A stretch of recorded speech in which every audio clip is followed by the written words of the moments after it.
वर्धा जिले के 5 गांव को बोर टाइगर प्रोजेक्ट में शामिल किए जाने को महाराष्ट्र वन्यजीव मंडल की 24वीं बैठक में मंजूरी मिल गई है। वर्षों से लंबित इस प्रस्ताव को स्वीकृति मिलने से इन गांवों के पुनर्वास का रास्ता साफ हो गया।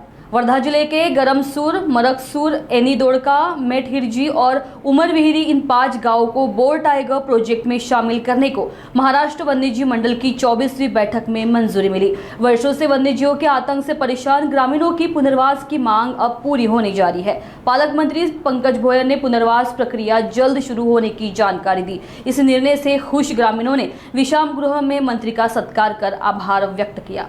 आज आमच्या गावामध्ये 10 वर्षापासून जनावरांची खूपच होती, जाण्याने मुलांची खूप अपघात होती, जाण्याला साधन न होतं। गरमसूर म्हटलं की सेंट्रल जेलच होतं आमचं ते। म्हणजे जेव्हाचे पंकज भाऊ आले तेव्हाचे त्यांनी लई काही कामं केले आमच्या इथे आणि आम्हाला शाश्वती होती की पंकज भाऊ आले तर आमचं काम पुनर्वसन हे जे काही आमच्या समस्या त्या पूर्ण करतील अशी आमची अपेक्षा होती। आज मी महाराष्ट्राचे मुख्यमंत्री सन्मान्य देवेंद्र फडणवीस साहेबांचा आभार व्यक्त करतो आणि गावकऱ्यांचं अभिनंदन करतो की महाराष्ट्र राज्य वन्यजीव मंडळाची 24व्या बैठकीमध्ये त्यांनी आमच्या वर्धा जिल्ह्यातल्या गरमसूर, मरकसूर आणि एनीदोडका व इतर 2 गावं जे मागच्या अनेक वर्षापासून पुनर्वसनाची प्रतीक्षा करत होते, कारण वन्य प्राण्यांचा त्यांना प्रचंड त्रास त्या ठिकाणी जंगलाच्या भागात व्हायचा।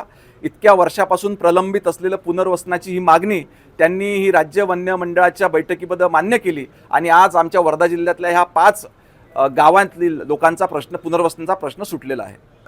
नाही, निश्चितपणे, कारण अनेक वर्षापासून या गावकऱ्यांची मागणी होती आणि आज मला देखील समाधान आहे की राज्याचे मुख्यमंत्री सन्मान्य देवेंद्र फडणवीस साहेब आणि वनमंत्री सन्मान्य गणेश नाईक साहेब यांनी पुढाकार घेतला, यांनी ह्याला मंजुरी दिली आणि आज अंतिम मान्यता ह्या पुनर्वसन प्रक्रियेला मिळालेली आहे।